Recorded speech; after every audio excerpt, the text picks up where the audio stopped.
Jadi saya kan tadi kan Anda Iya. mau ini soal meme ini kan. Iya. Makanya tadi saya ketawa sebelum Anda lanjut ya. Memenya itu kan tadi itu kodari nih, koda sama dengan kodok ya, takdir Kodok. yang ditetapkan Allah. Nanti ini bisa di inilah Tampilkan. kita tampilkan ya. Kodar sama dengan ketentuan Allah. Kodari orang yang menentukan hasil pilpres sebelum pemilu. Jadi diplesetkan. Jadi ini seakan-akan pernyataan Kodari bahwa sekarang ini nanti 6 periode itu seakan-akan sudah ngasih apa ya? Kalau dalam bahasa cenayang atau dukun itu sudah ngasih nujum. Iya, nubuat atau nujum gitu. Seakan-akan itu sudah akan terjadi seperti itu gitu. Kalau di dunia namanya Nostradamus. Nostradamus. Nah, ya. Kalau di Indonesia itu namanya siapa tuh? Yang zaman Majapahit itu? Aduh lupa saya yang nulis Iya, nanti dicari dah iya, ya. Iya, atau kita kasih ke kolom komentar aja. Ini kan netizen yang suka nulis Babat Tanah Jawa bukan? Bukan ya? Iya, ini yang Notonegoro itu. Oh iya. Oke. Oh iya. Iya. Jadi Presiden Indonesia itu mengikuti penggalan-penggalan nama Notonegoro gitu.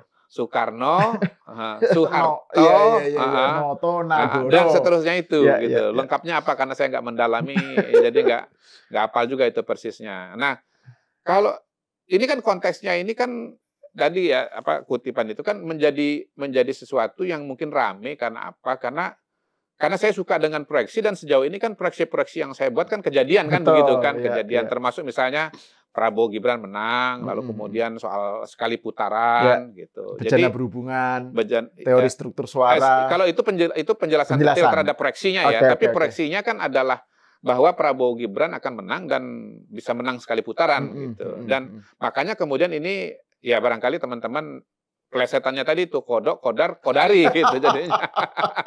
Walaupun saya dengar dari penjelasan Sahal bahwa sebetulnya kodari itu justru maknanya beda. Iya, jadi kalau dalam bahasa Arab itu kodar itu kan ketentuan yang istilahnya sudah digariskan oleh Tuhan lah ya. Kalau kodok itu realisasinya, kalau kodar itu ketentuan. Jadi sudah digariskan. Sudah digariskan. Kalau yang belajar teologi Islam kan itu. Makna harfiahnya. Iya. Nah, kodari itu sebenarnya kalau dalam bahasa Arab itu artinya the believer of Qadariyah. Nah, Qadariyah itu satu sekte, satu mazhab dalam teologi Islam yang percaya dengan free will. Bukan percaya dengan predestination, dengan takdir. Jadi justru malah free will itu yang penting gitu. Jadi Qadari itu artinya orang yang percaya dengan Qadariyah. Dua hal mungkin komentar terhadap hal itu. Pertama, penjelasan. Kita malah bicara soal teologi Islam. Gak apa-apa. Ini kan sore-sore Ramadan kan, mau menjelang buka puasa kita. Pertama, nama Qadari itu diberikan orang tua saya karena saya lahir bulan Ramadan dan sebetulnya kaitannya dengan malam Lailatul Qadar. Lailatul Qadar jadi ada hubungannya dengan Qadar. Jadi ada harapan bahwa bisa mendapatkan barokah Lailatul Qadar atau ada ekspektasi harapan kepada seorang anak untuk bisa punya prestasi atau ya kan malam istimewa kan gitu menjadi anak yang istimewa misalnya begitu. Nah, yang kedua, saya pribadi memang orang yang percaya bahwa ikhtiar atau usaha itu sangat penting dalam kehidupan manusia. Dan saya sudah membuktikan berkali-kali bahwa kalau kita usaha, kalau kita ikhtiar, dan kita membuat perencanaan. Jadi ikhtiar, bagian inherent dari ikhtiar itu adalah perencanaan. Betul. Jadi saya ini orang yang sangat percaya kepada rencana. Baik untuk sebagaimana gerakan satu putaran itu ya. Baik untuk kehidupan sesuai proyek. Jadi kalau yang saya tangkap dari Anda itu kan menurut hasil survei ini proyeksinya hasilnya itu kelihatannya sangat mungkin untuk satu putaran. Mengejar sekali putaran. Kalau diproyeksikan bulan Februari satu putaran bisa. Terus Anda mengusahakan supaya itu terjadi. Betul. Nah ini ditafsirkan oleh para anti Qadari, kelompok sekte anti Qadari, sebagai Qadari ini orang yang ngotak-ngatik hasil pemilu. Ini contohnya kan pernyataan Mas Hasto itu kan sekjen PDIP itu yang bilang bahwa Qadari itu yang sudah men-set hasil pemilu. Jadi Anda itu dipercaya sebagai orang yang berarti Mas Hasto itu sekte sekte anti Qadariyah. Enggak, tadi dalam bahasa Arabnya oh, Qadariyah. Bukan. Yang lawannya? Lawannya Jabariyah. Jabariyah. Berarti harus tahu itu. Jabariyah, saya Qadariyah. Ya, tapi kan ini kan ada persepsi tentang peran seorang Mr. Q yang tadi itu memproyeksikan itu dipahami sebagai orang yang mengatur. Makanya ini sebetulnya menarik sekali. Mengatur hasil pemilu. Iya. Ini kesempatan ini sebetulnya menarik sekali untuk kita diskusi ya. Ada beratnya, ada ringannya gitu. Jadi saya orang yang percaya bahwa manusia itu dia punya takdir ya. Misalnya saya terlahir dari keluarga kelas menengah, keluarga priai, kelas menengah, PNS misalnya. Dalam keluarga PNS itu saya punya, kalau bicara pengalaman saya ya, terutama PNS tahun 80-an, 70-an, 90-an. PNS tahun itu tuh kalau bicara makan pasti bisa makan. Bukan orang yang nggak bisa makan gitu. Kemudian kalau sekolah pasti bisa sekolah. Walaupun misalnya sekolahnya negeri gitu ya. Tetapi kalau untuk misalnya bermewah-mewah, punya mobil, beli mobil, itu nggak bisa. Bapak saya itu baru bisa beli mobil baru punya mobil setelah saya membelikan dia.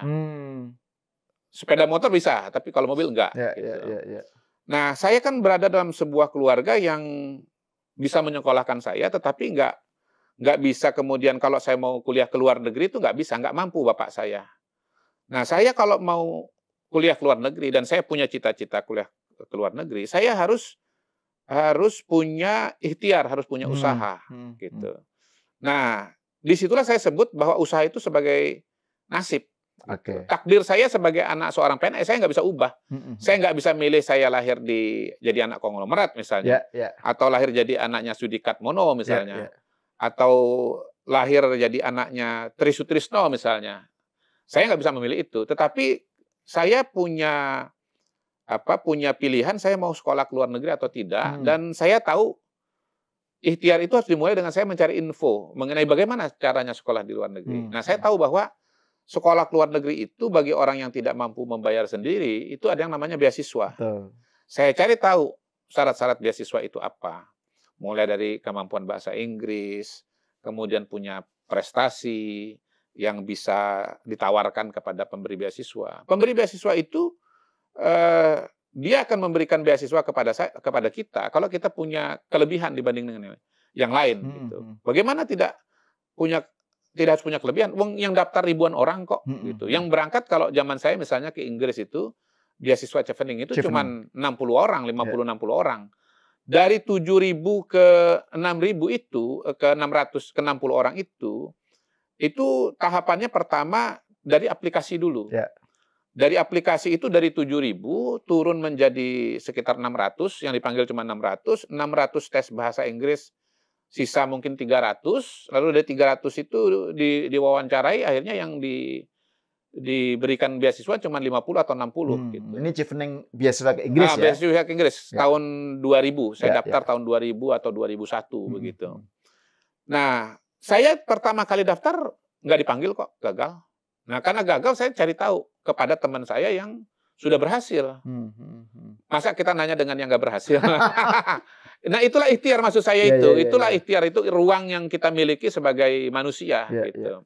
Kalau saya udah nyerah sekali nggak dipanggil kan saya nggak akan berangkat sekolah kan. Tapi saya kan nggak pernah menyerah. Saya cari teman saya yang pernah menerima, saya tanya. Terus dia bilang gini, Kodari, ini sekalian tips beasiswa ya buat yang pengen cari beasiswa ya. Apalagi sekarang beasiswa itu jauh lebih banyak loh dibandingkan 20-25 tahun yang lalu. Jauh lebih banyak. Jadi sebetulnya terserah Anda. Kalau Anda mau sekolah ke luar negeri itu Anda bisa punya kesempatan yang luar biasa loh kalau Anda mau ikhtiar. Ya agak keluar dikit kali ini ya. Tapi ini sebenarnya nggak keluar-keluar banget karena kan ini menjelaskan tentang pengertian makna Kodari. Dalam soal proyeksi tadi itu. Dan dalam arti orang yang percaya dengan free will.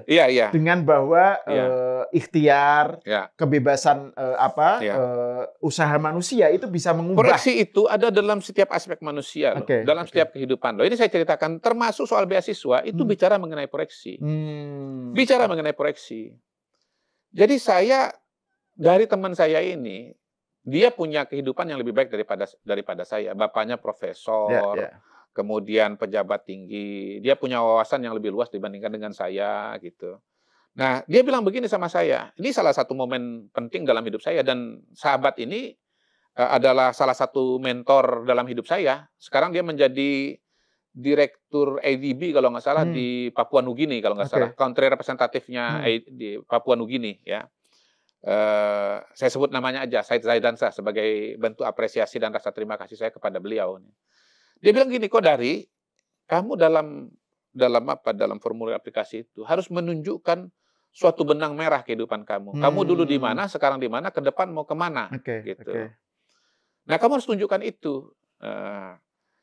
Dia kan gini, orang ini kasih beasiswa, nggak sembarangan. Tadi dia bilang harus kasih orang yang punya kelebihan, lalu kemudian dia pengen tahu ini orang kontribusinya ke depan seperti apa.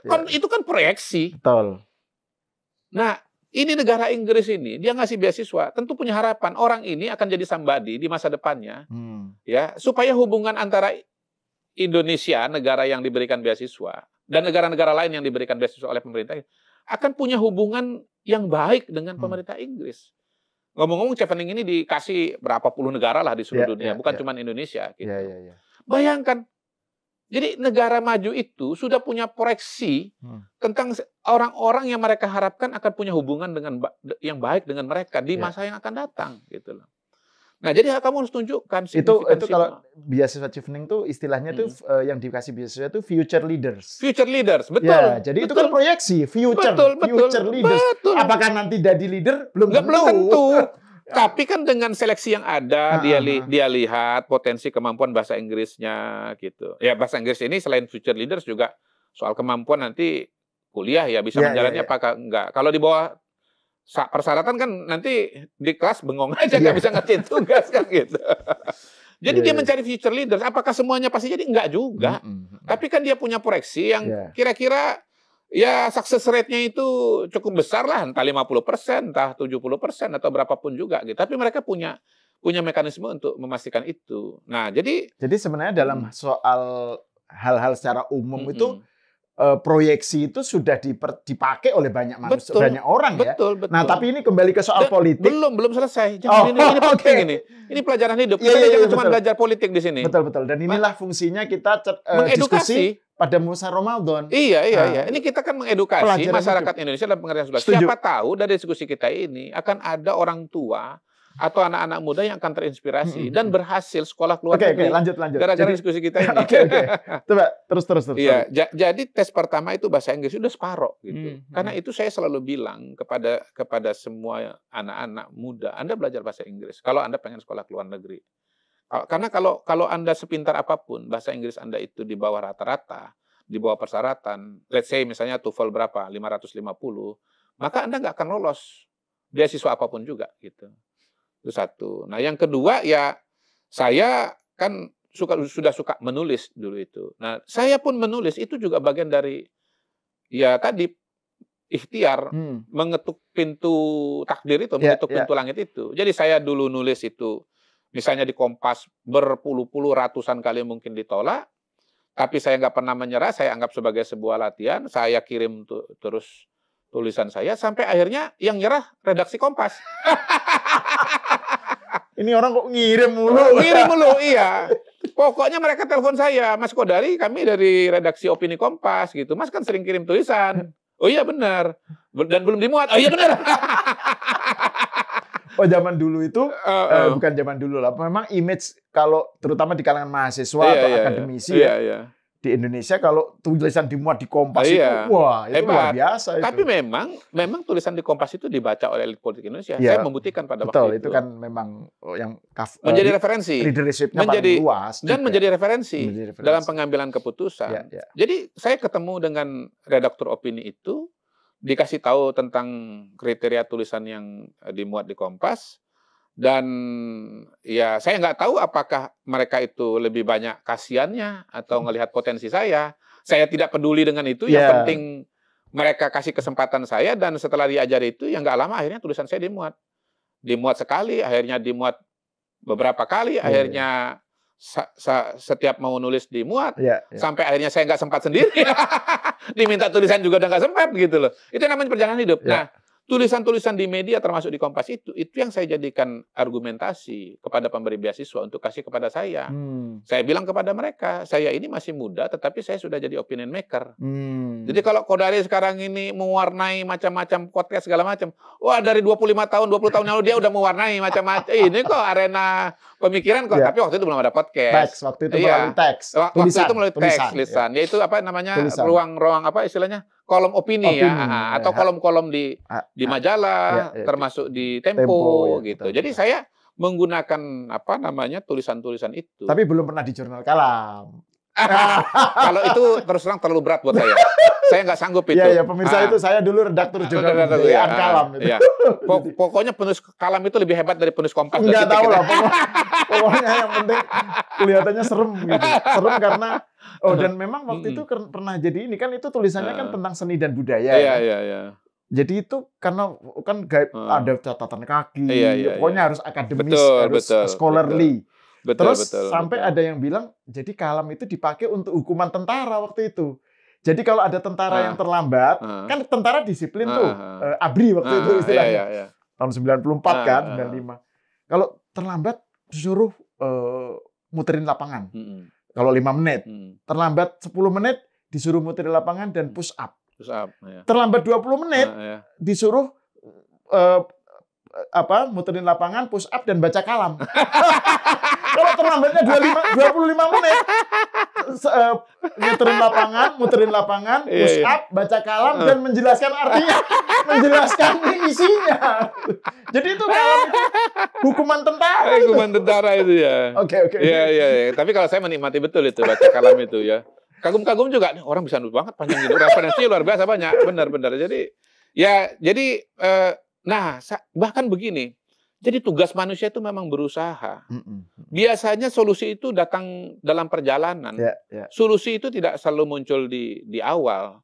Jadi ketika saya misalnya mau interview, saya karena sering nongkrong di Fakultas Psikologi, jurusan Psikologi Sosial, bergaul, ketemu dengan dosen. Mungkin satu ilmu kehidupan yang lain adalah selain berusaha itu harus banyak berteman, bergaul. Ketemulah dengan dosen-dosen di situ, ya termasuk dosen tamu dari FISIP, dari FISIPOL UI, dari FISIP UI, jurusan kriminologi yang juga ngajar di psikologi sosial, namanya Adrianus Meliala. Itu juga penulis produktif luar biasa. Kadang-kadang saya heran juga, ini ilmunya kriminologi, spesifik banget, tapi tiap hari kok bisa nulis gitu. Nah, dia orang yang kebetulan juga sudah berangkat chevening itu, dan dia bilang begini, Kodari kamu kan sedang aplikasi chevening juga. Iya bang, gitu. Mau nggak saya kasih jurus untuk bisa interviewnya cepat dikabulkan? Mau dong bang. Gini dia bilang, waktu interview saya bawa tuh fotokopi tulisan-tulisan saya. Saya kasih lihat dengan yang wawancara. Langsung wawancaranya berhenti. Ya udah kamu lulus gitu. Siap bang, saya bilang. Saya fotokopilah tulisan-tulisan saya itu yang saya kumpulkan itu, dan ya saya atur sedemikian rupa, akhirnya ketika wawancara ya saya juga menunjukkan tulisan saya, dan benar 5 menit kemudian selesai. Jadi artinya kalau dalam bahasa Inggrisnya itu, the proof of the pudding is on the eating. Jadi kita nggak perlu ngomong panjang lebar, sejauh ada bukti, maka kasusnya akan kuat. Ini juga berlaku untuk MK-MK nanti, diskusi kita berikutnya. Kalau Anda nggak punya bukti, orang gimana mau yakin gitu loh. Tapi kalau Anda punya bukti, Anda nggak usah meyakinkan pun orang yakin sendiri. Iya. Jadi ada 2 perjuangan atau ikhtiar saya dalam meraih beasiswa itu. Pertama, saya mencari tahu cara strategi untuk lolos beasiswa. Yang kedua, saya memaksa diri untuk bisa menulis di banyak tempat, dan tidak semua awalnya berhasil. Itu adalah perjuangan. Ya seperti saya bilang tadi, saya kirim tulisan ke Kompas. Mungkin orang 2-3 kali nulis Kompas sudah nyerah, udah angkat tangan. Saya enggak, saya tulisan sampai akhirnya redaksi yang nyerah. Itu yang saya yakini sebagai contoh atau bukti dari mengetuk pintu langit atau menggedor pintu langit. Pintu langit itu kalau kita gedor, lama-lama Tuhan juga nggak tahan. Dibuka oleh Dia itu, gitu. Dan redaktur yang tadinya yang kemudian membuka kesempatan kepada saya itu akhirnya memang berteman. Akhirnya ketika saya betul-betul berangkat sekolah ke Inggris, dan saya nggak punya uang buat beli laptop, dia yang pinjamin saya duit. Demi Allah. Itu saya haru betul itu kalau ingat cerita itu. Saya bilang, Mas, ini wartawan Kompas ini, Mas, saya nggak tahu kapan bisa ngembaliin uangnya loh Mas. Oh, nggak usah dipikir, pakai aja. Wah, luar biasa.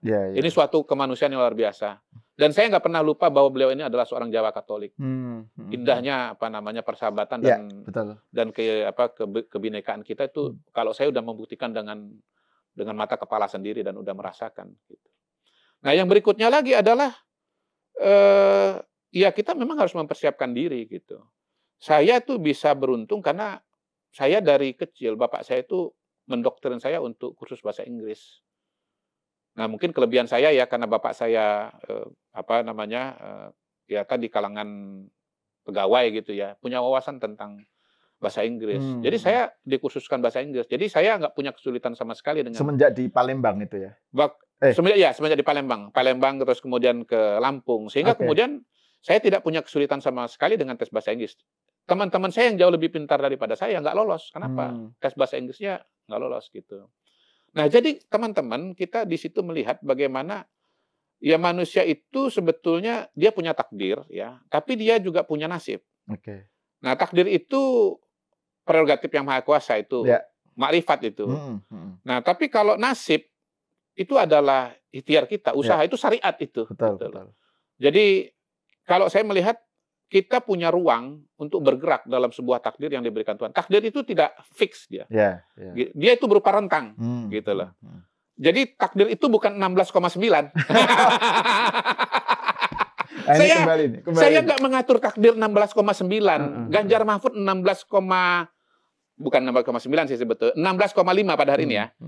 Ganjar Mahfud itu 16,5%, itu adalah takdir. Saya nggak bisa tuh mengunci 16,5. Itu bukan wilayah saya, itu wilayahnya itu Tuhan itu. Tetapi bahwa ini bisa sekali putaran, ya, dan kemudian ya saya bisa mengatakan bahwa Ganjar Mahfud akan peringkat ketiga, itu adalah nasib. Sesuatu yang bisa dianalisa, sesuatu yang bisa diikhtiarkan dan betul-betul akan kejadian gitu. Jadi podcast kita selama beberapa bulan di sini di masa Pilpres itu sebetulnya adalah diskusi dan perjalanan tentang nasib. Tentang tadi itu ruang di mana ikhtiar, betul. Keterlibatan usaha manusia itu bisa berpengaruh pada hasil. Betul.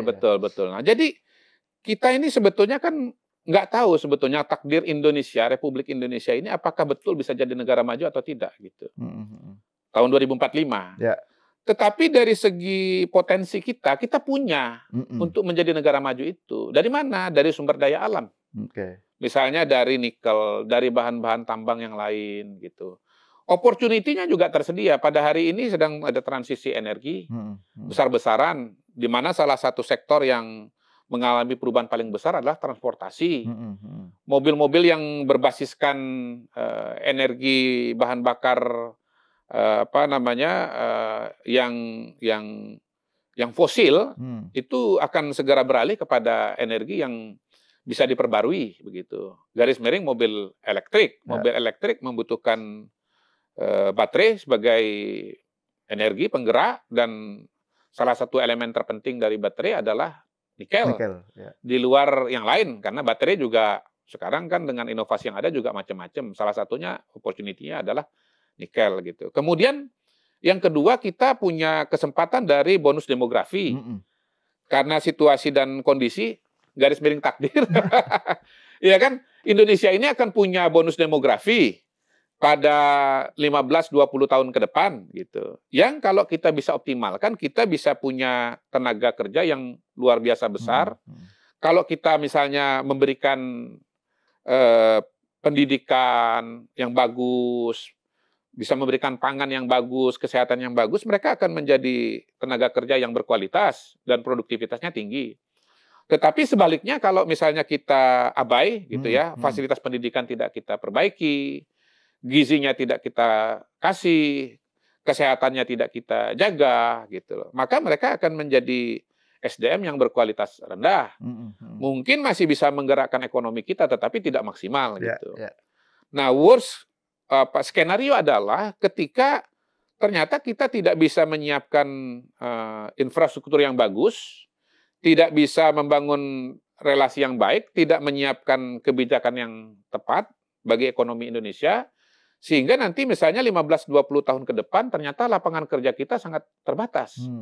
Sementara orang-orang yang siap kerja, tenaga kerja sangat berlebih gitu. Akan terjadi kesenjangan yang luar biasa antara tenaga kerja kita dengan lapangan kerja. Nah, kalau banyak pengangguran, apa yang terjadi? Justru yang terjadi adalah masalah sosial.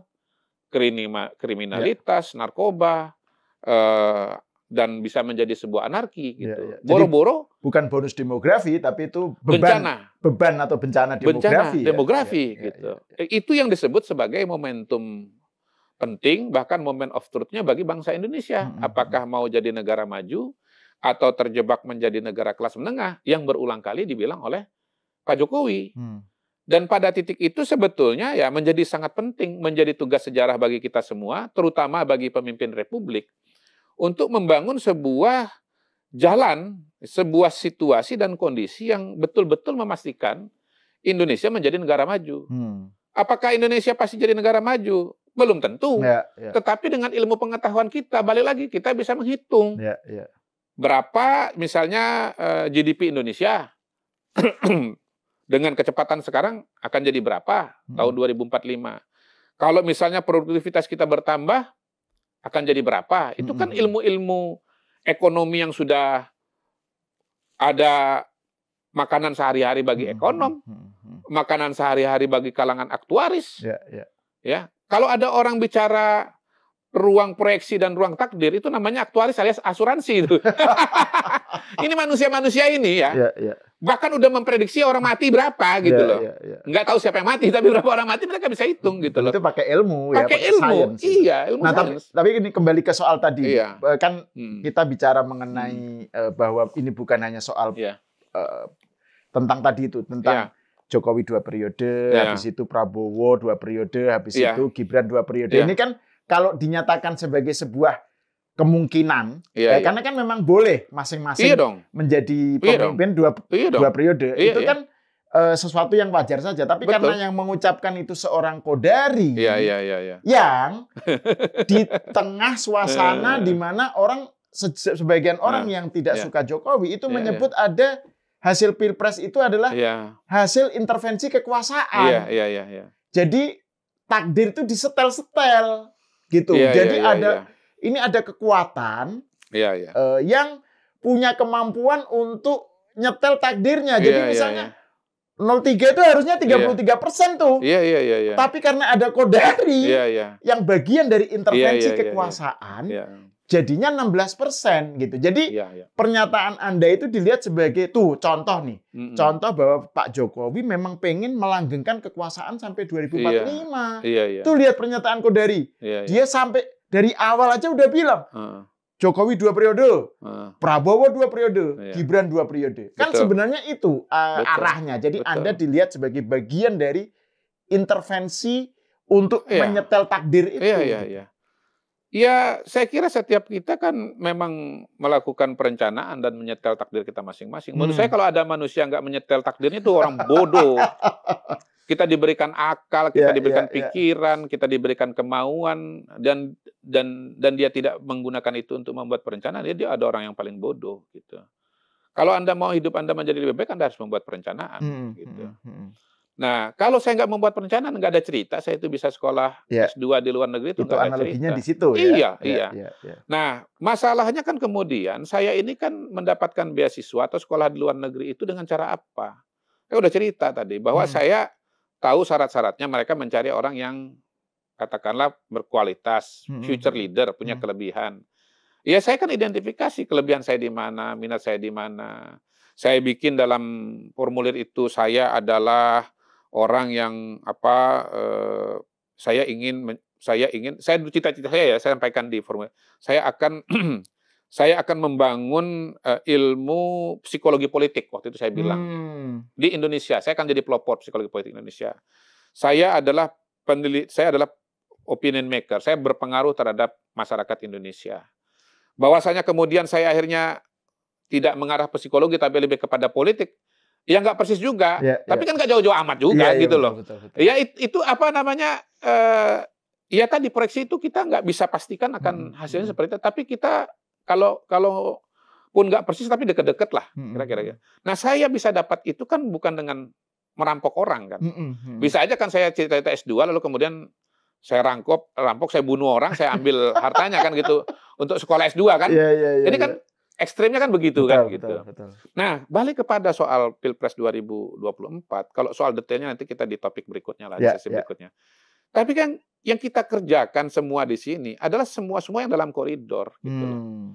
Bahwa Pak Jokowi populer, maka strategi dasar Anda kalau mau menang Anda mendekat ke Pak Jokowi. Gitu. Kalau Anda menjauh dari Pak Jokowi, Anda pasti kalah.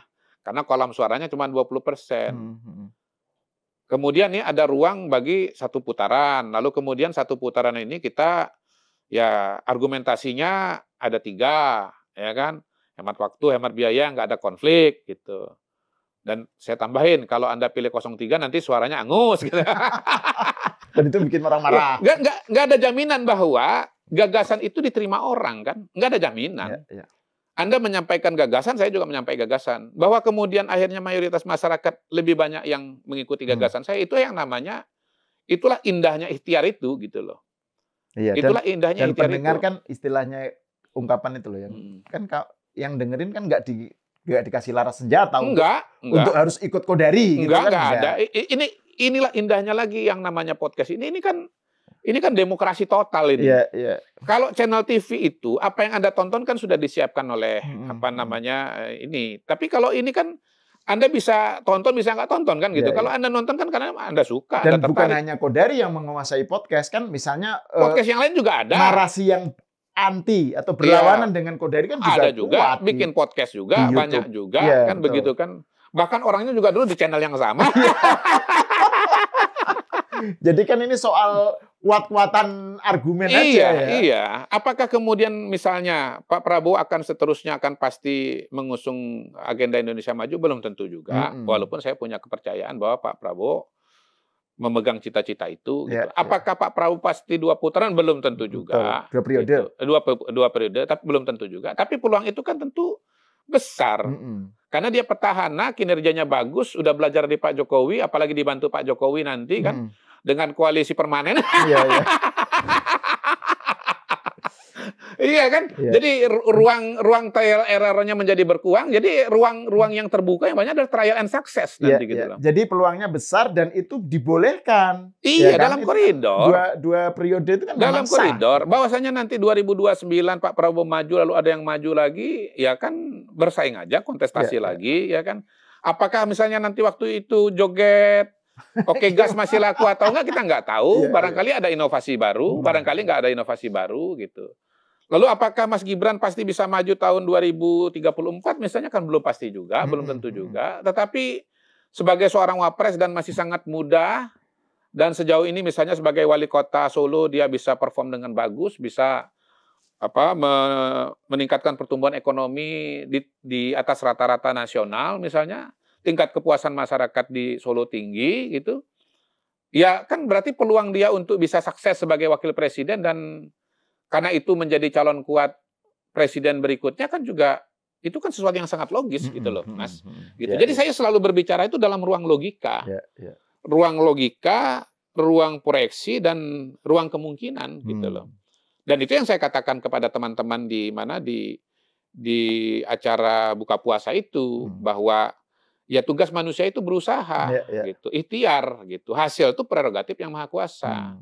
Nah, kita apapun dalam kehidupan di dunia ini, mau itu pribadi, apalagi politik, kita akan mengalami suatu proses yang saya rumuskan atau saya sebut sebagai istilah terbentur, dan terbentuk, gitu loh. Terbentur, dan terbentuk. Tan Malaka itu.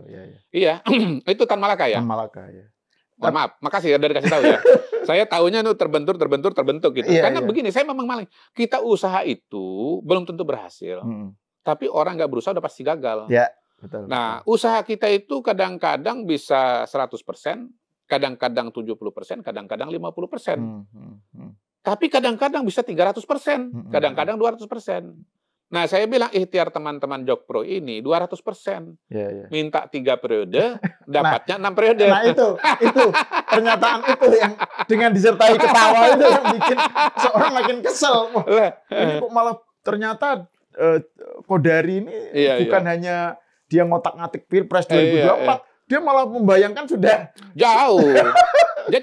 Gini, saya itu proyeksi. Orang menyangkanya itu kayak kemampuan atau Anda bagian dari intervensi itu. Iya, saya orang yang terlatih untuk membuat proyeksi karena saya mulai dengan diri sendiri. Seluruh cerita hidup saya adalah sebuah proyeksi gitu. Semua cerita hidup saya adalah proyeksi. Saya telah mengalami hal-hal yang extraordinary dalam hidup saya dengan ilmu yang namanya proyeksi itu. Hal-hal yang tidak mungkin itu menjadi mungkin dengan adanya proyeksi. Dan memang orang yang berhasil itu, kata buku motivasi, saya lupa buku yang mana, saking banyaknya buku motivasi yang saya baca, adalah orang yang punya perspektif jangka panjang. Dan itu juga berlaku, termasuk misalnya untuk investasi, ya. Betul. Balik lagi nih. Balik lagi ilmu saham itu. Ilmu saham, ilmu investasi. Orang yang mampu, orang paling berhasil dalam investasi adalah orang yang punya perspektif paling dalam jangka panjang. Ya, contohnya itu Warren Buffett itu kan, gitu. Dia selalu membeli saham-saham yang menurut dia akan berhasil atau akan menjadi mahal di masa yang akan datang. Istilahnya membeli masa depan dengan harga sekarang, gitu. Membeli masa depan dengan harga sekarang. Saham-saham yang dipegang oleh Warren Buffett itu yang sekarang harganya puluhan ribu misalnya begitu US dollar, itu dulu dia beli 50-70 tahun yang lalu harganya masih rendah sekali. Gitu. Jadi kemampuan untuk membuat proyeksi itu adalah kemampuan yang paling mahal dalam kehidupan. Dan Anda harus membuat proyeksi. Kalau Anda nggak membuat proyeksi, Anda nanti kaget-kaget sendiri dengan kehidupan Anda. Gitu. Oke, saya kira ini ending pernyataan akhir yang meringkas, merangkum semua poin-poinnya Mr. Kodari. Terima kasih Mr. Q.